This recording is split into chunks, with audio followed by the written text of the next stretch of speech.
Okay, here's our process for checking out a compressor. Number one, I need to make sure I have all my wires off, all my terminals off. Otherwise, I'm reading into my compressor and I'm also reading back onto the wires.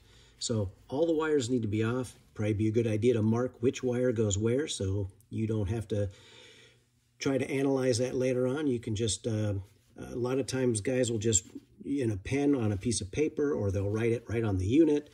Somewhere easy so they can just go back and put those wires right back on. Just a quick diagnosis. So first off, I'm going to put my meter onto the ohms setting, my resistance readings. And I'm just going to pick two of the terminals. If you look on here, I've drawn out these same three little dots, X, Y, and Z. I don't know what's run, start, and common. I have no idea. So I just draw three dots, and I'm going to start taking resistance readings. So the two on my left give me a reading of 1.2. So I'm going to draw that in, 1.2. My next two on the right and the bottom, kind of hold this kind of hard so that I make sure I get a good solid metal-to-metal contact. I get a 3.8. There you go. And then my last readings across the top are going to give me 4.8.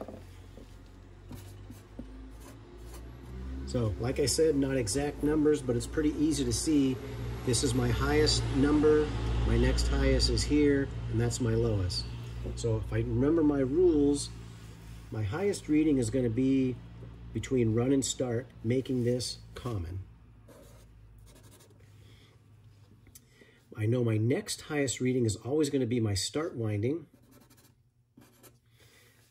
making my lowest reading, 1.2, my run winding. Then I just like to draw my windings in, and that's the start of my diagnostics. I know the total of my windings is 4.8. My run winding, being the smallest, is 1.2. Start winding is 3.8. I know that the bottom terminal here and the bottom terminal here, that's my common. I know this is start, and I know this is run. That's a huge factor right there to be able to figure out just which is your run, start, and common. Now you can check to make sure the wiring is correct.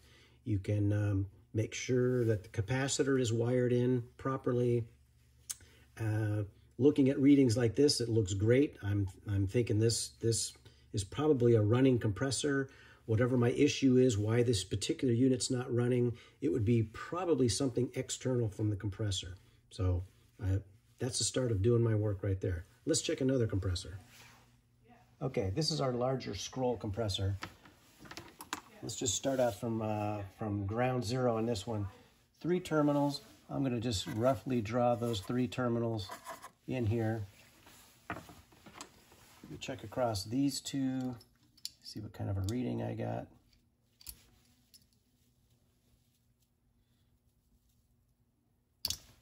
Whoops. Okay, I'm going to call that one 3.6. Sometimes you need to hold it on there a little longer depending on how good of a battery you have in your meter.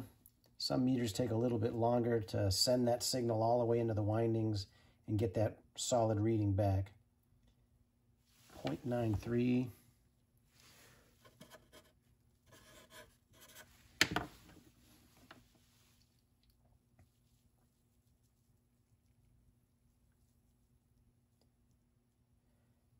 And then I got another 3.6 down here.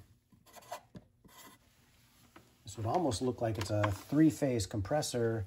When I look at the nameplate, it tells me that it is a single-phase compressor. So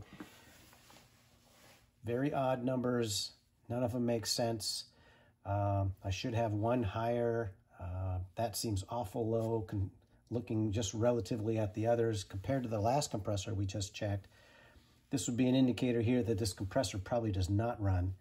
I would wire this unit back up. I would try to start it again. I would check amperage draw on all 3 of my wires. Go into these terminals, check out, see what my amperage is on each, if I even got an amperage.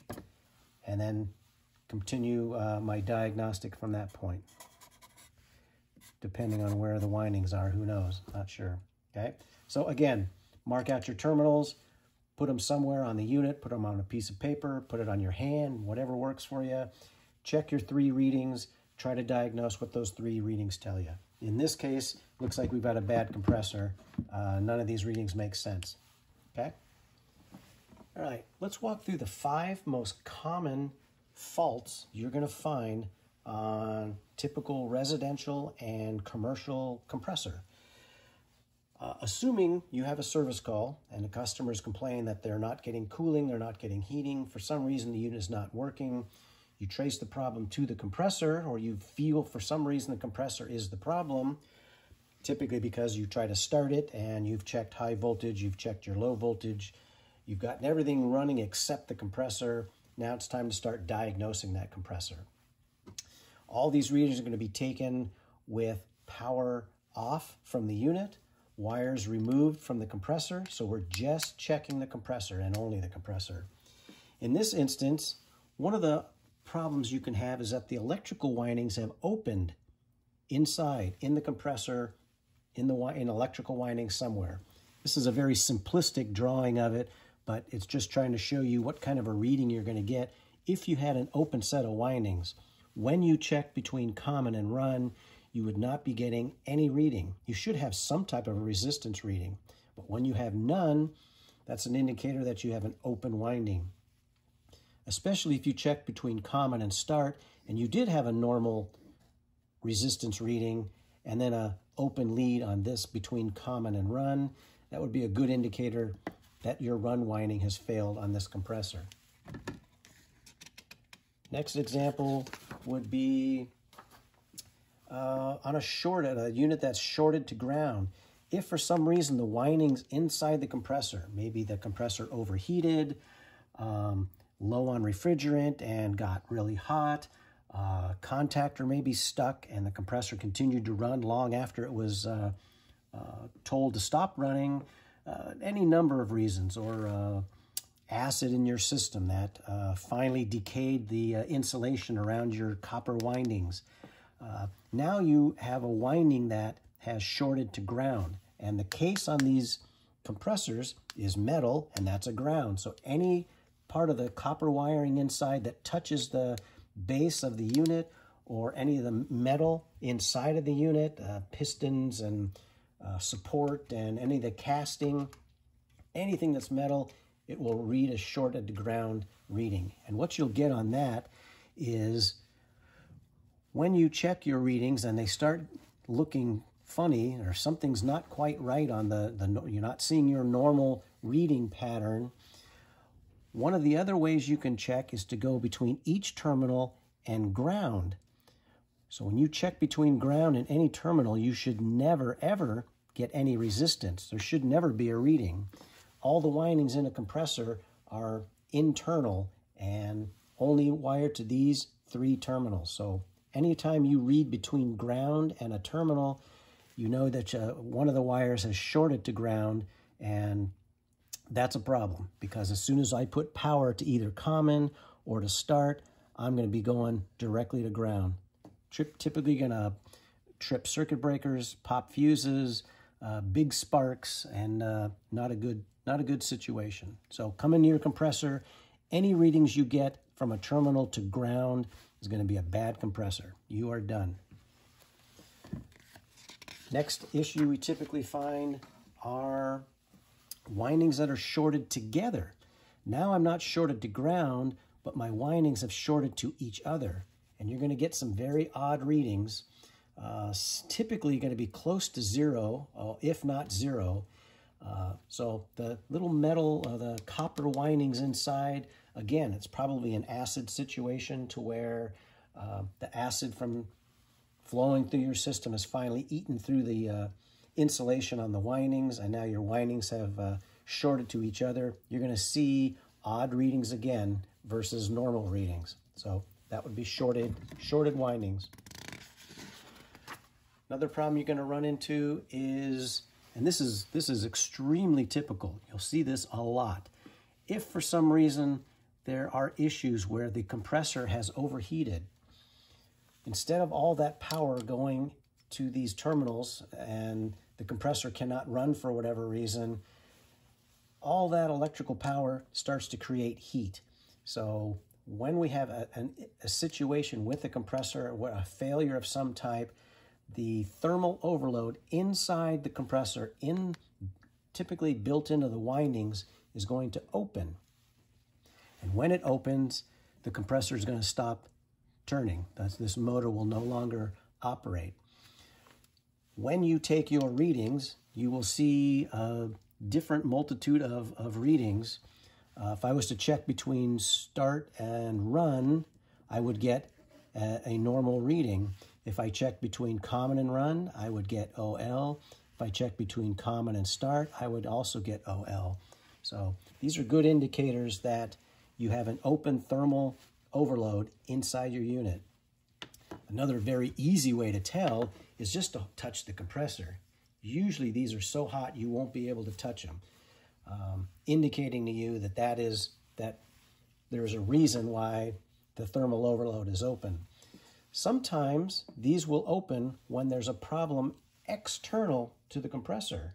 Maybe the unit's low on refrigerant, maybe the condenser fan has failed, maybe the condenser coil is clogged with dirt or weeds or grass or something.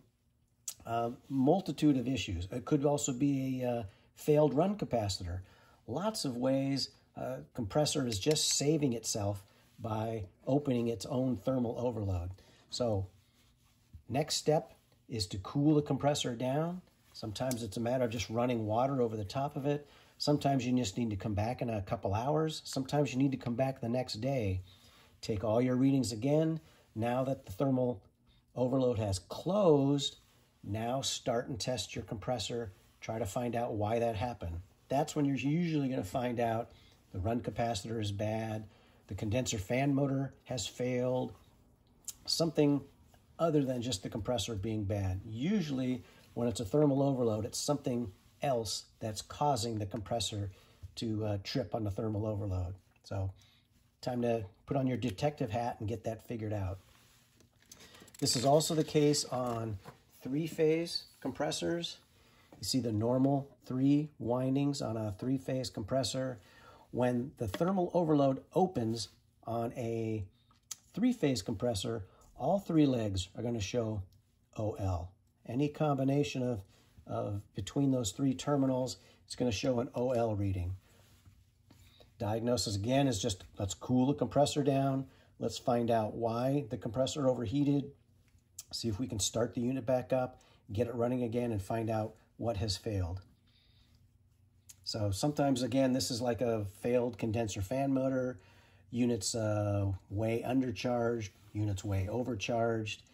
Could be a whole lot of different things causing this.